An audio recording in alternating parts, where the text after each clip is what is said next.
Manx Radio's Countryside is brought to you by NFU Mutual. Hello and welcome to Countryside here on Manx Radio. I'm Simon Clark. And I'm Kirree Kermode. At the weekend, I went down to Orrisdale Farm in Ballasalla for Open Farm Sunday. And I was in Jurby Church to speak to Sandra Kerrison about the exhibition Poor Little Jurby that's on display there till the end of June. We hear about life before and after the RAF station. Well, firstly, Kirree, TT over. Not too many reports of fences being trampled down, but there's always, I think the majority are trying to get over safely, and sometimes the stop breaks or a bit of wire falls off, but some of the deliberate acts just not on, but it's been dealt with, so we brush over that one. No, absolutely. But around the TT course, I think some of the farmers are really enjoying having the visitors. I know up at Cronkerfoddy they've got a great burger van going, and you really soak it up, all the atmosphere, and especially if a race is delayed as well. You get chatting to some wonderful people, even farming people. Yeah, I was driving back from doing the greatest hits the other night, and obviously the one way, and I came down Cronkerfoddy Straight at, 9:30 at night, went over the brow of the hill, and a fella stuck a pit board out saying P1 on it, and I thought, that is the camaraderie of the TT, isn't it? It really is wonderful. But camaraderie and lots of people at Orrisdale Farm, Kirree, for the Leaf Farm Open Day. Absolutely. It was a bit like the TT races with them all coming in through the yard gate bang on 10:30. I wasn't quite ready for it. Really? Yeah. It was fantastic to see so many people out to enjoy a day on the farm. I caught up with some of the children that were in attendance, and also we had the world famous Michael Taggart talking about sheep shearing. It's good to be asked by you, Kirree, and the family. It's nice to come down. Wow, some people down here today. Unbelievable. Isn't it great just to see the want to get involved with the countryside, the agriculture, hear all about our stories? It's the connection between the country and the towns, and that I was just saying that this has been broken, farms have been sold off, small farms have gone, and the farmers are not there, and people don't get the opportunity to go and stack hay, wrap fleeces, stack corn. Yeah, and that's what we just caught up with Bobby Cooley. He was also down, nearly 90 years of age, and he was saying that he loved bringing his school friends home onto the farms. Yeah, well, I can understand that. I was talking to Bob before, and he said, I didn't know you could still buy a set of joushes. Wow, he was made up, he was. I thought he was going to start shearing with us. And your job here today, Michael, what have you been up to? We've been commentating on the shearing with Tom, your brother. He's done a sterling job, and just trying to explain to people the different types of wool we have and the values of wool. And like Tom clipped one there, a Scotchy fleece, that's worth 3 to 5p, and then we've got the Lockton wool, which is worth £3 a kilo, and it's just mind-boggling, and the things that wool can be used for is just unbelievable. And seeing the ladies here sitting beside us, the ladies from the Spinners, a Guild of Weave, is absolutely fantastic to see what they're making stuff into. Oh yeah, it's great, and again, what we just commented on was to bring the connection between where the wool comes from to what you can do with wool. And, people are fascinated. I was just talking to a lady there. She's got 3 children, and she's actually got them all knitting, even one of the boys. Great. Isn't it great? And what questions have you been asked today? Anything of interest? Wow, all sorts. The one they always ask is, does it hurt? And I tried to say, no, it doesn't. I would rather get my woolly coat off, but in this weather, I don't know, I'm hanging on to it. And that's it. And we always say, it is very much for the animals' welfare. It is. It's all about animal welfare. On a real hot day, you wouldn't want to be walking around in a woolly coat. But on a cool day, well, you might just want to hang on to it. But it's got to come off for welfare of the animal, and if they're getting stuck on their backs, and yourself running around twice a day checking a sheep, because it's the very one that you'll lose because she's stuck on her back. Yeah. And this is it. And there is some weight in some of these fleeces that come off the sheep. Yeah. Like some of these big sheep that you've got here, prime example, will be 4 or 5 kilos of wool on them. And like a little Scotchie, she'll only have like 1.5 kilos of wool on her. Wow, yeah, totally different. But all the different breeds. But I've been trying to explain to people that the wool, what it can be used for, whether it be house insulation, eBay are now using it for packaging products to come to the Isle of Man and around the world. They could be used for your gardening. There was a lad who was cutting bracken and using wool and making compost. Great. Yeah, this is it. It's finding an alternative use for such a good product, but it's hard to believe how important it once was to Britain. Well, towns and country towns were built on it. The Romans brought the wool with them. You've only got to watch that Country File, and Adam Henson, he's quite good to explain how the country was built on wool. And there's lots of big houses around. There's one at Dalby there that was built, and all he solely did was dealt in wool. He never dealt in anything else, but he's got a massive house built there, and this is going back generations. And now wool, it doesn't even pay for the shearing. It's just unbelievable, and it's a lost industry. And if you go out shearing, or like your dad, he's shore around the world, and you can get to see the world. We've got shearers from Chile, as the shearing competition was the other day. We've got them from New Zealand. We've had them from Canada, New Zealand, Australia, all over the world. Great. Yeah. And you get to see it, and that's what I've been winding the ladies up, saying, well, you can eat 3,500-4,000 calories and don't worry about it, gal. I should do a bit more then.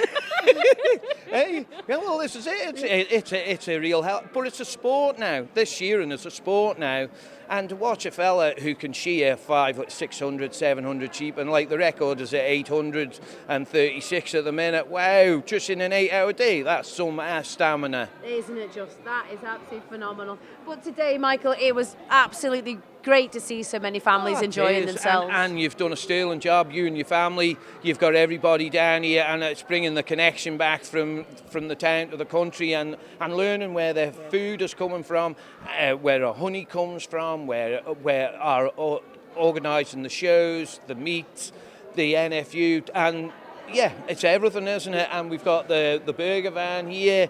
We've got tractors for the kids to ride around. Sean O'Boyle there running around with that tractor. Great. Yeah, this is it. And they're all very nearly volunteers, and that is what the countryside's about. Well, this is it. It's going back now.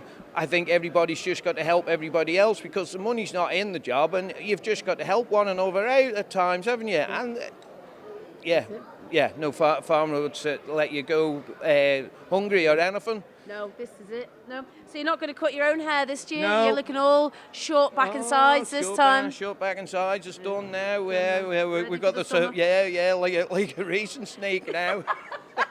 Well, anyway, you're a busy man. Another shearing competition. Yeah. We talked about it last week on the radio. Ballasalla. Yeah, we're heading up to Ballasalla. I must be getting old now, and I didn't realise I'd be asked to judge, so it's a great pleasure to be asked by Jim, and I've got a good man to teach me anyway. I'm going up with Stan Skinner, so it'll be two old fellas there. Judge, I never thought I'd say it. Well, anyway, good luck. Right, cheers, Kirree. Thanks, Sam. Bye-bye. So I'm here now in the barn with Oliver Hutchinson. And what have you enjoyed most about the open day, Ali? I've liked all the little shops and all the animals, and because I had little chicks, and I liked showing all the people chicks, and I loved looking around and telling people all about the animals. And do you like farming? Yeah, I want to be a farmer when I grow up. And what's your favourite part of farming? Just helping animals and all that. So outside we've had Sean going round with the tractor. Have you had a ride on it yet? Yeah. And what else did you help out with here? Well, I've helped wrap the wool. I've fed some of the animals, and I've told people all about all the animals and everything. So here we are. Who are we here with? Caitlin Rose Sloan. And how have you found the open day, Caitlin? Really good. I liked all the sheep and the little lambs. And was the little lambs your favourite bit? Yeah. And did you learn anything new today? Yeah, I learnt that lambs can be stinky when they poo. And did you help shear a Lockton, did I see? Yeah. And how did that look? That was scared at the first, but because I didn't want to hurt it, but then it was actually really fun. Yeah. And what colour is the Lockton fleeces? They're browny, yellowy. Yeah. And what else have you been doing when you've been here? What else have you taken part in? I did a welly hunt where you got to find stripy wellies. Brilliant. Anything else? No, not really. And what did you not name the little calf? Oh yeah, I helped name the calf, and I wanted to name it Fluffy. fluffy. Isn't that great? And now we just see the big tractors out on the yard. Have you had a sit in one of those yet? Yeah, I had to sit in the blue one and the red one. And the red one. Which was your favourite colour? Probably the blue one. Blue one. Children from round about used to be down on the farm. You know, all the children that went to school with you wanted to come to the farm to be around. And the thing is, they'd be helping in their way, because if I was getting in lambs and feeding them with the bottle, like, the megs, they would want to hold the bottle and feed them. And that's what we're finding here today, Bob, is the lambs there. They're getting so much love and attention. Yes. Yeah, people don't realise now. Well, they even think that you go to the supermarket and you buy, your meat and everything. But they don't realise that when they see these sheep here today, and that they're the lamb chops that they get. This is it. And see how they grow up. And, it's all just, you would say that they get a day like this. There's lots of these people that have never seen a live sheep, or how they're fed or how they're brought up. No, And that's that- it. And that's what we find is important for us to hold the open day, is that the people have come from miles around for that very thing, that they've never been up close with the animals. Or No, they've not been near a sheep. You like that, watching them getting their wool took off over there, getting clipped. To us, that was just natural to shear a sheep. yeah, Yeah. I being brought up on a farm, Yeah. I bet you wouldn't have changed it for the world. No. I was brought up, with horses to start with, and all my animals, milking cows by hand. We never had a milking machine to milk the cows in the morning or No. night.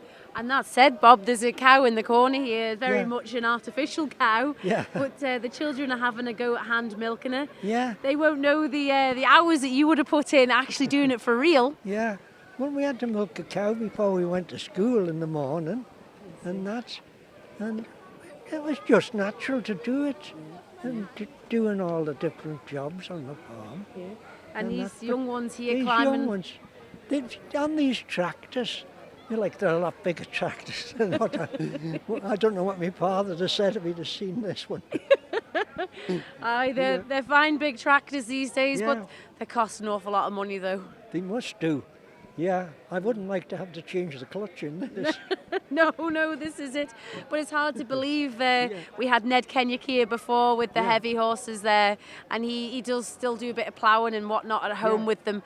But to see just two horses standing there, and then to see these machine ones with 120 to 150 horsepower, and how it's come on in that time. Yes. Well, it come on like when during the war tractors came in and took over from the horses. But I still like the horses. I had our son ploughing with the horses, in the ploughing matches there for a while. But then he went to his cars. Well, look, the thing is, that connection with those animals, I know I'm very much into the livestock side of farming, but that feeling you get when you're up in the morning, you're responsible for them animals, and they love seeing you, and the same with the horses, they'd love a good day's work with you. Yes, they did. And that. But when you look at the life of a thing, you see that lamb getting born. You're pulling at its legs to get it out. You got it, and you're looking at it, and you think then, will this be good enough for the show? What's it going to be like? That's it, isn't it? And whether thing, and you watch it through its life, and that. And the sense of pride you have with it, isn't it? Yeah, you get it, and then you take it. It's not long to the shows now. No, but this is it. You're eyeing these up now to see whether you think, will that be all right, and that to put in the show. Yeah. Because you've got to get them just right. But a week makes a big difference. It really does. Doesn't does it? too. I wish it would warm up a bit though, Bobby. Oh, it's been the coldest weather. Well, I still think it's a bit cold for shearing the sheep because it gets that cold at night and it doesn't do them any good to get that cold. No, we're clipping Lochtons here today, and we've got Michael Taggart saying a few words. They're 1 year old and they're fit Sheelans they are. Yeah, but no, but it's nice to be here and nice that you've got it on this year. Mind you, your place has altered a big bit since 1957 or 58 was when the first time I combined here. Really? Yeah. Great memories then, Bobby. Yeah. But I'll tell you what, up here when I was at the show looking out across, the amount of acres that I was on with the combine, that's got houses on it now. It's some change, isn't it? It has. Yeah. Yeah. It's just in your lifetime alone, isn't it? That's just in my lifetime. Well, I say that, you're a good age now, Bobby. And it's great to have you here still attending the events. Oh, aye. No. Yeah, no, I've got another few years yet in me. Absolutely. These mad sidecar races, that's what it is. And how was TT for you? It was good. We had a good TT.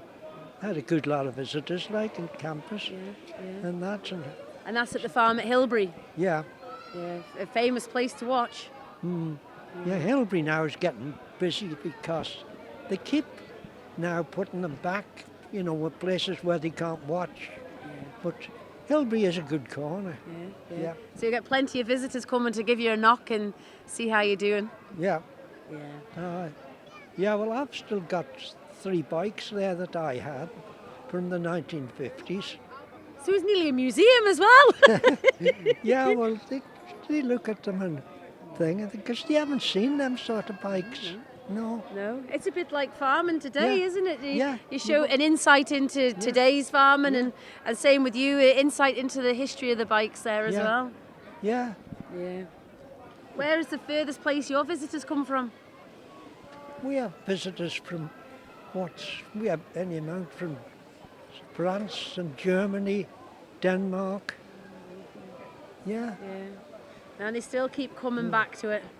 Yeah, we've got the Netherlands. We've got a chap from the Netherlands that comes. He bought my racing licence off me. I had a job to find it for him. You might need it for next year, though, Bobby. No, I don't think so. No, but it was some go this year. Them top riders were flying, weren't they? Yeah, the speeds are getting too high, though, I think. They keep... Well, you're doing all the work on the roads, like, and making the corners straighter and safer. But if they took every tree out except one, eventually somebody would hit it. Oh, well, let's hope not anytime soon. No. But anyway, Bobby, I better let you go and watch the clipping. He's busy talking away down there. Aye. The uses of wool. It's a shame it's not the soon. wool is not worth anything now, is it? No. And yet, when I was young, they used to say that if you had 60 sheep, the wool would pay your rent for the year. Never. They used to say that. Goodness me. Yeah. 60 sheep. Yeah. And you're hardly getting blooming pence for it now. What do you get now? But what are they, if you get somebody in to shear it, by the time they've sheared it and you paid them, well, you end up with tuppence or threepence for your police. Yeah, nothing left. The wool won't even cover the shearer won't now. cover the shearing, won't it? No, not at all. And it's such a shame, such a It great is. product. It used to be. Yeah. Britain was made on it at one time. It was. But everything's made foreign now, though, and it's all closed. Yeah. And this is why we're trying to hang on to the idea of keeping the food local, support the local farming industries, and we can't rely on all the way around the world to feed us now, surely. Well, the farmers' market has a good little market going. Like we get quite a lot of stuff off them. We have our Brian, because they're in Onken 1 day a week. Well, 2 days a month, that's it. That's it. Well, it's And good our stuff, Brian, isn't it? Brian does the shopping there for us, goes to Sheila to see what they can get. Yeah, Sheila's busy in the silage this weekend, so Yeah. we couldn't call her to come and put her veggies up. She's trying to get the cattle feed ready. Yeah. But Yeah, well, even silage now must be wrapping the bales and that. The wrappers must now be going more and more. Well, this is it. We're not getting the weather for the hay like we used to. No. I know last TT we had a good run, didn't we, with We the had weather a good then? run with weather.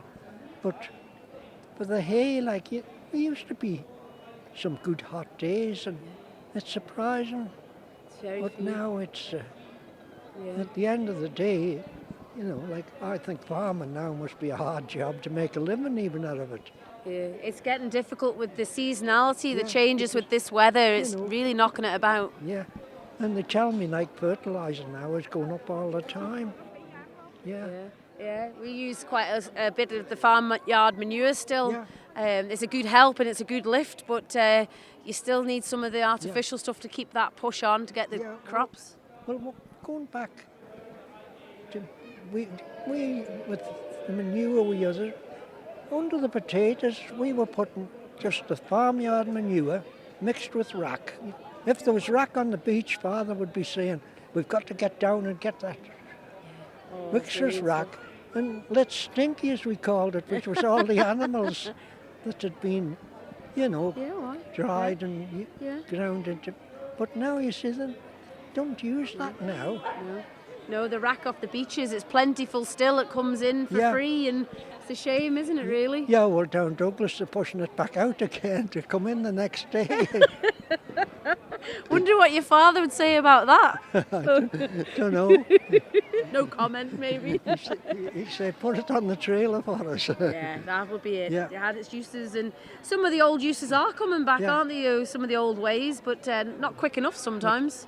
But I thought that I was coming down when I was 14 with the tractor and trailer into Douglas to get the rack. And the policeman would be signing you on. And I'm sure they must have known, because nobody told me you need his licence to drive a tractor. No. He didn't. No fuss. You're going about your work, and that's all that mattered. You weren't causing But I mischief. think they knew you could handle it, and that was it. Because, you know, they needed the food. Oh yeah, They did. yeah. And the population's still growing now, and we'll need that food again, I think. I think the day'll come when they'd be, you know, relying on the local farmer again. It might not be in my time, but I think it will come, because they're getting more and more people on the island, but at the same time they're taking up good land to put houses on. And that. This is it. And there's not too many young fellas coming into the job There's not. either. No, well, it's easier to sit in the desk and it than it is to have to get up at 5 o'clock in the morning to milk the cows to get the milk out. And that, and the thing, and to worry whether they're going to have, the sheep are going to still be lambing or what you're doing with them. Got to check them in the middle of the night. This is it. all There's those- easier ways to make money, you reckon, There Bobby? is. Yeah, there's much easier ways to make money. Yeah. But, well, anyway, I better let you But- go and enjoy the rest of the afternoon. Yeah, well, it's nice here. Yeah, it's lovely to have you here. Yeah. Really special. Now, it's great to have the Southern District beekeepers here with us at the open day. How has the day been? It's been fabulous. It's been great to see so many families and children just investigating all the farm life, agriculture, and of course bees. So we've had so many queries about bees, how they work and how they're good for the island, and it was just wonderful to be able to pass on information. And it is great. You've got a lovely stand here. Now, what have you been up to, Roger? What have you been getting up to? Well, I started erecting some hives here, but sadly the hammering was driving people mad.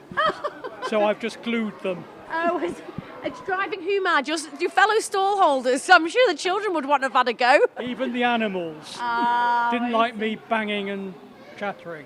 But a lot of work goes into creating them, though, Roger. Like, it's a beautiful piece. You've got an example here. They're beautifully made to start with. Come from a company called Thorns in England, and you just erect them, and this is just glued, and it's as robust as anything. but I think I might put a few more nails in it later. Well, this is it, to put up with the Manx weather. It might need a few more nails. Yeah, nice timber. It really is. So how often would you have to build hives or repair them?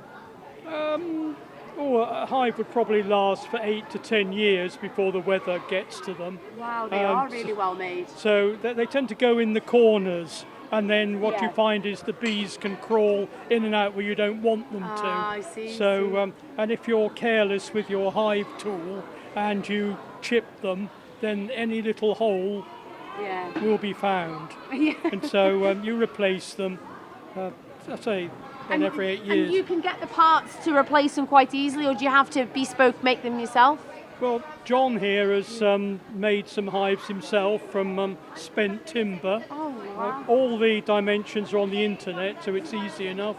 And some of these have got handling bars on them, but they're not totally necessary.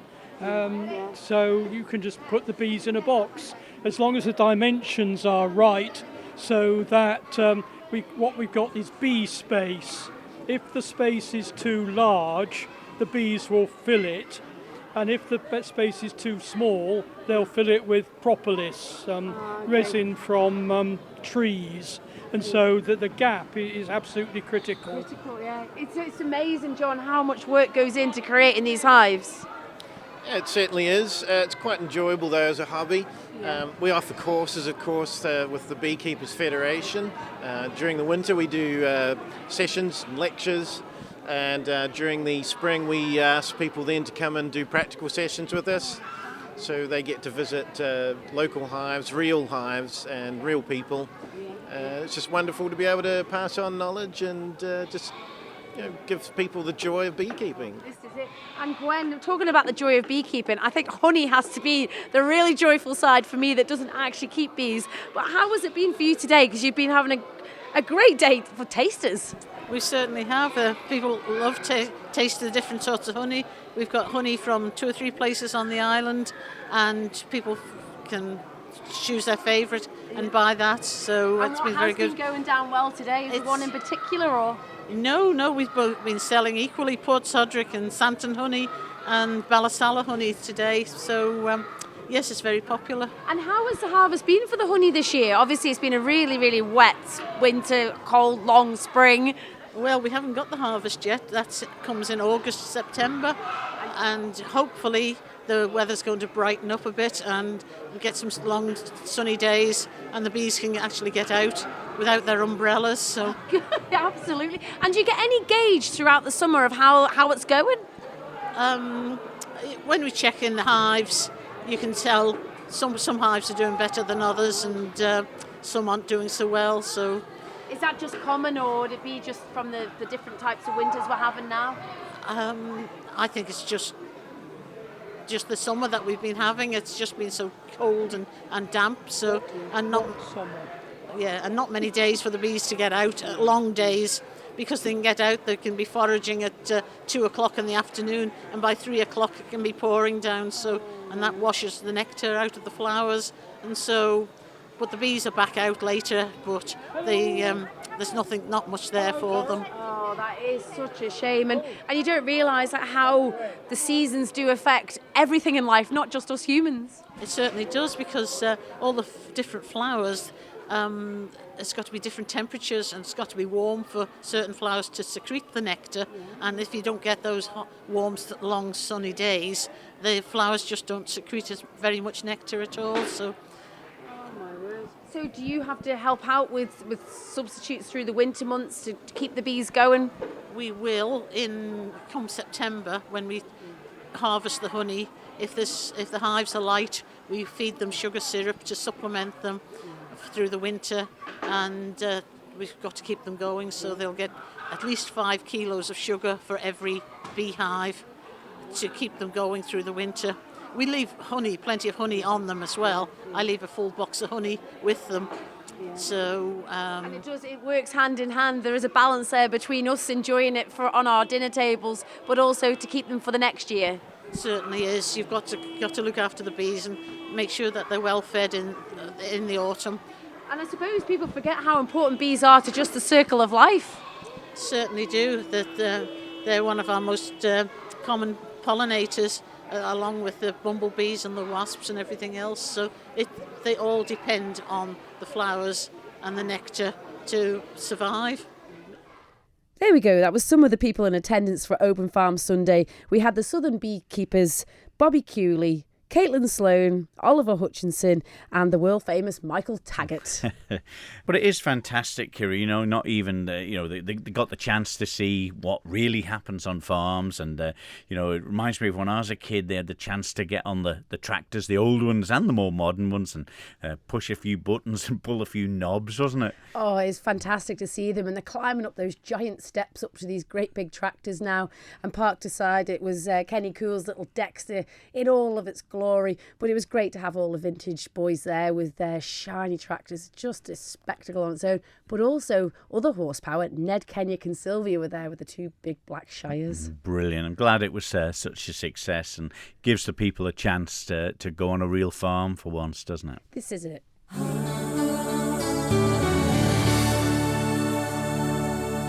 You're listening to Countryside here on Manx Radio with Kirree Kermode and myself, Simon Clark. Well, there's been an exhibition on, and it's still on, at Jurby Parish Church in the north of the Isle of Man.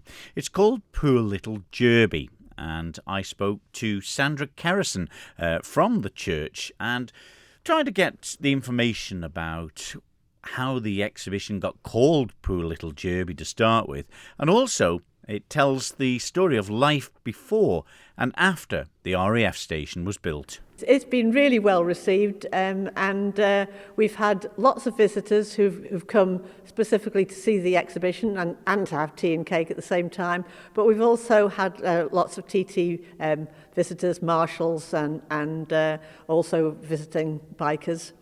And that's one of the things, I suppose. A lot of the families from the UK and further afield probably would have had relatives and maybe heard about Jurby and the RAF camp because their granddads or parents were stationed there. And I suppose when they heard about this, it's a good thing to come over and try and see what life was like.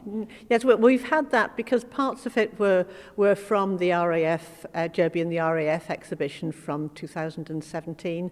And of course, during the time when the RAF were here, there were lots of marriages in the parish from local girls married somebody from the RAF. When you look back at it, the exhibition's called Poor Little Jurby. I mean, it's a strange title, I suppose, for an exhibition, but how did that come about? Well, when I was researching Jurby in the Second World War in 2015, and this came up a poem that was written called Poor Little Jurby, and it was written by somebody who, and it was published in the newspaper, somebody who knew a lot about Jurby, the parish of the Jurby, the history, and also about the imminent arrival of the RAF. And so it was a time when it was a dying parish, really, and there would be no Jurby if the RAF hadn't come, and there would be no Jurby Church if the RAF hadn't come, and also if we hadn't had a chalice which Deemster Farrant arranged to sell to the Manx Museum to raise enough money to put a new roof on and to totally renovate the outside of the building. The history books, I suppose, and the photographs would have shown Jurby as just farms, was it? Back in the 20s and 30s?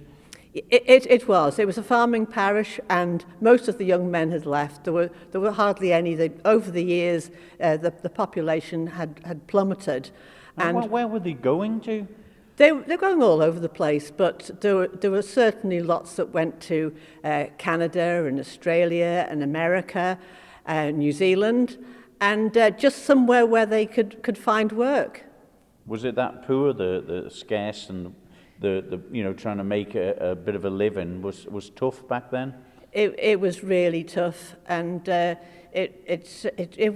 would have been like the end of the parish. It would have just been consisted of a few hamlets. There was Jurby East and Jurby West, where people and Sandygate maybe that were where there were little pockets of population. But and that really was it. And you had maybe 8 or 9 farms where they might have employed 1 or 2 people, but basically they were just very small family farms when they just did what they had to do, to make a living. Well, you obviously did a lot of research for this. When you look around at all the photographs and the bits of scripture that's here, I mean, how is there a reason why they picked Jurby? The flatness? Oh yes, it had to be somewhere which was safe, basically, somewhere safe to do that, where they could train safely and that out of the way. And of course it was flat, and so that yes, that was the main reason that they chose it. But basically to keep the planes away from danger. So sometimes you'd get a lot of Sterling bombers would just come and be sort of parked up there. They had several fields where they could disperse planes if something did occur. But they were just there was no hostile involvement, as it happened. So. Yeah.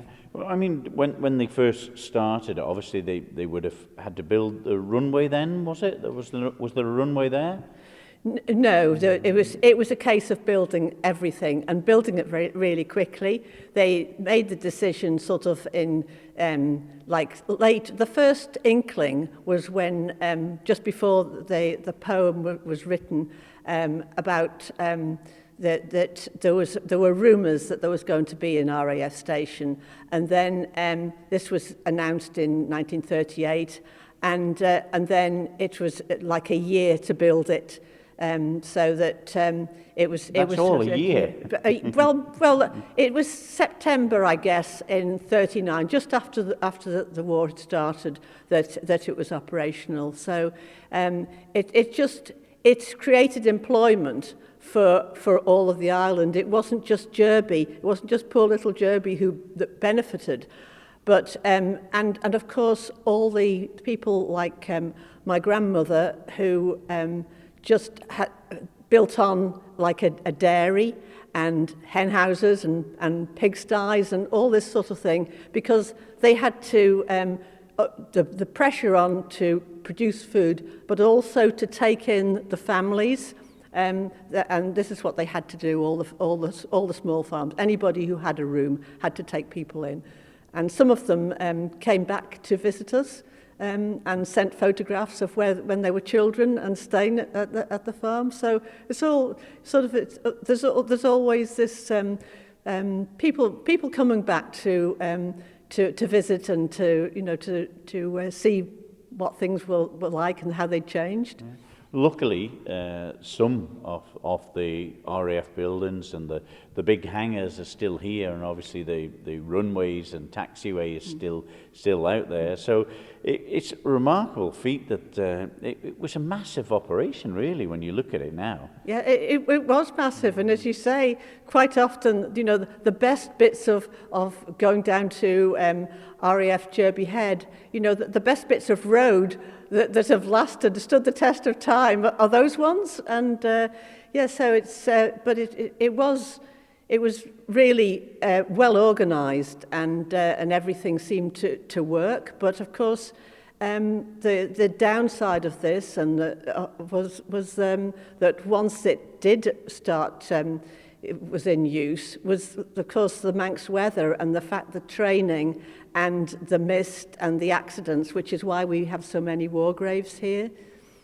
But I suppose, when all the things with the war finished and everything, and I don't remember that side of it, but I certainly remember the army when they were coming over and using the billets and the hangars and the runway for various training in the 70s and 80s. Yeah, that's right. But I think that things had already changed by then. And when the RAF were here, it was totally different place. It was glamorous. You got royalty visiting. The King and the Queen came to Jurby, landed at Jurby. There was all the RAF band. There were the dancers. It was just a very glamorous place to be. And when I was at St Jude's School in the 1950s, there were like one of the officers' wives used to come and collect me and my friend from the RAF on a Monday to go home to their house for lunch, and then later on in the 60s, I was a friend of my friend was Sandra Brooks, who was Group Captain Brooks' daughter. And so it's just, we saw a different life, you know, and I was invited across there to stay with them after they left. When he went on to become an Air Commodore when he left here. And then by the time I met up with them again, he was a bookie, so he was Bookie Brooks, and so it was. You saw a life that was so alien to anything that that we'd known before, and so it was. There was and all of the at-home days were wonderful when when everybody from all over the island flocked to Jurby for the days. It was long before the recent Jurby days, but. There was just a glamour and about the place, and so when the RAF left in '63, it was never quite the same, and I think that it was just a case then of finding something to do with Jurby, which was never quite as successful as and so certainly life changed quite a lot after that. You must be pretty proud, though, of the amount of people that's been and looking at it, because there's a lot of work gone into finding all these photographs and bits of memorabilia that's here. Tell us a little about them. Well, A lot of the people have given things. A lot of the stuff has come from, of course, from the Eye Museum, and at a time when if you could get all the headlines and a lot of the stories. So it's been interesting to find it from there. Also from the Aviation Museum, they've got some fabulous stuff. Some of the photographs and all about the RAF, the pipe band who went to all the special things that were going on, and there were so many different sources. But one source, which is for the memorabilia, was my mother's cousin was Percy Wade, and he was a schoolboy, probably about 9 or 10 at the time of the war, and he was very bright, had a lot of illness, so he missed a lot of time from school, but he was absolutely fascinated by this. He collected everything all his life. And so you have things like the cigarette cards books, and one of them is about the supplies.